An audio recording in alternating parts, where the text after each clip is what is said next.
اب ہم overseas Pakistanis کی بات کریں گے. بیرون ملک مقیم پاکستانی جو کہ ایک اچھے روزگار کا خواب لے کر پاکستان سے باہر جاتے ہیں, اپنا ملک چھوڑ کر جاتے ہیں اور وہاں جا کر بڑی کوشش کرتے ہیں, بڑی محنت کرتے ہیں, 2 3 4 5 سال میں اسٹیبل ہوتے ہیں جا کے, اور پھر اپنے ملک کے لیے بھی بہت زیادہ کنٹریبیوٹ کرتے ہیں اور وہاں بھی اپنا بھی نام روشن کرتے ہیں, پاکستان کا نام بھی روشن کرتے ہیں. تو ہمارے شو کا ہمیشہ حصہ ہوتے ہیں. اوورسیز پاکستانیز کی بات ہوگی جرنی آف اوورسیز پاکستانیز میں.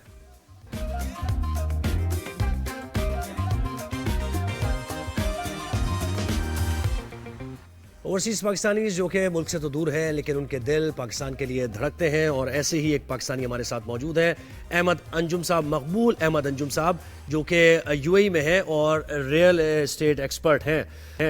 بہت شکریہ مقبول صاحب, آپ نے ہمیں وقت دیا. یہ بتائیے کہ یو اے میں بہت زیادہ یہ کہا جاتا ہے کہ ریئل اسٹیٹ سیکٹر میں کافی زیادہ مارجن ہے, اسکوپ ہے, پاکستانیز بھی وہاں انویسٹ کرتے ہیں. کیا ماحول ہے, کیا حالات ہیں پاکستانیز کے لیے بھی, اور آپ کیا کچھ کر رہے ہیں؟ جی, سب سے پہلے تو میں تمام سننے والوں کو سلام عرض کروں گا اور دعا ہے کہ ہمارا پاکستان دن دگنی اور رات چوگنی ترقی کرے. تو آپ نے بہت اچھا سوال کیا.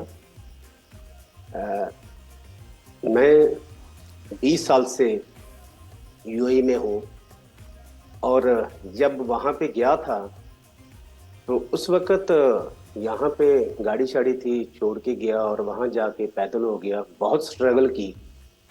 اس کے بعد کیونکہ پاکستان میں تو ہے نا, بغیر ڈرائیونگ لائسنس کے ہر بندہ گاڑی چلا رہا ہوتا ہے, کوئی پوچھتا بھی نہیں ہے. اور جب آپ یو اے میں لینڈ کرتے ہیں تو سب سے پہلا کام یہ ہوتا ہے کہ آپ بیکار ہو گئے, یعنی کار تھی اور کار چھوڑ کے آگے بیکار ہو گئے. جب ڈرائیونگ لائسنس نہیں ہے, گاڑیاں ہیں بھی تو بندہ چلا نہیں سکتا, کبھی بھی نہیں چلا سکتے, کبھی بھی نہیں, اور پیدل سٹرگل کرنی پڑے گی. صحیح. اور پہلے ویزا پروسیس میں ٹائم لگے گا, پھر اس کے بعد ڈرائیونگ اسکول کے لیے فائل اوپن کرنی ہے اور اس کی ٹریننگ لینی ہے. ٹریننگ کے ساتھ ساتھ جو ہے وہ ٹیسٹ ہونے ہیں, بڑے لمبے پروسیس سے گزرنے. یعنی وہ یہ نا, جیسے وہ یاد ہے نا آپ کو وہ جو لوڈو میں اسنیک اینڈ لیڈر ہوتا تھا, آپ 99 پہ پہنچ گئے اور ایک دم سے اسنیک نے کاٹا ہے آپ کو اور آپ بالکل نیچے, یعنی فرام دس بالکل زیرو پہ آ گئے, ایسے ہی ہوتا ہے. جی, تو وہ کیا ہے کہ ایک لمبے پروسیس سے گزرنے کے بعد آپ کو ڈرائیونگ لائسنس ملے گا, پھر آپ نے جا کے گاڑی لینی ہے, اور پھر سمجھ لے کہ زندگی کچھ آسان ہوگی پہلے سے. صحیح.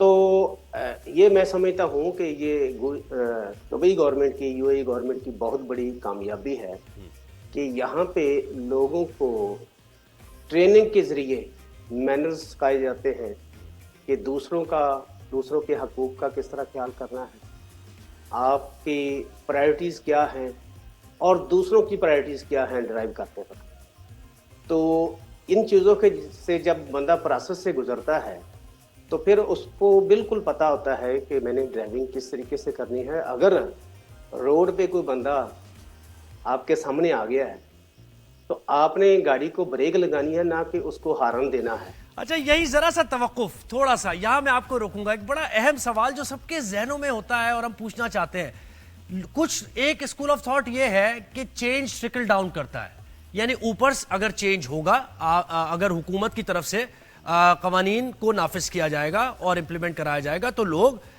پھر ایک لائن میں یعنی طریقے سے کام کریں گے. لیکن بہت سے لوگ یہ کہتے ہیں, ایک اسکول آف تھاٹ ہے کہ بھائی آپ اپنے آپ کو سدھار لیں تو پھر سارا معاشرہ ہی سدھر جائے گا. آپ کا تجربہ یو اے میں اور جو آپ بتا رہے ہیں تجربہ, اس بات کو لے کر آگے بڑھیں, آپ کیا سمجھتے ہیں؟ ہاں بالکل, آپ نے صحیح بات کی, کیونکہ تبدیلی ہمیشہ اوپر سے آتی ہے. یہاں کے حکمران اور یہاں کے لوکل لوگ قانون کی بہت زیادہ پابندی کرتے ہیں. اگر ایک آپ بینک کے کاؤنٹر پہ یا کسی جگہ پہ کیو میں لگے ہوئے ہیں تو اگر کوئی لوکل آیا ہے تو اس نے آ کے اپنی باری پہ آ کے کھڑا ہونا. یہ نہیں ہے کہ وہ سپر سیڈ کر کے جو ہے اوورٹیک کر کے آگے جا کے اپنا کام کرا لے گا. اگر بینکوں میں ٹوکن سسٹم چل رہا ہے تو ہر بندہ اپنی باری کا انتظار کرے گا, اپنی باری پہ کاؤنٹر پہ جائے گا, چاہے وہ یہاں کا شیخ ہے اور چاہے وہ خارجی ہے. اور ایک اور انہوں نے کام کیا ہے